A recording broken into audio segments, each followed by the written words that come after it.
အချိန်တွေဟာနေတယ်နေလို့လေဘဝဟာအိမ်မလေးလို့ပြောင်းပြလွယ်စိတ်ညစ်တယ်အဖြစ်ဖြစ်စိတ်ညစ်တယ်တော့ပြီးရှင်ကောင်းသွားမယ်ပြောတတ်အောင်ကြိုးစားပွဲ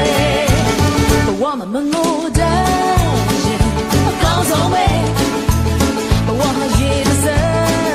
လို့ခံချော်လွယ်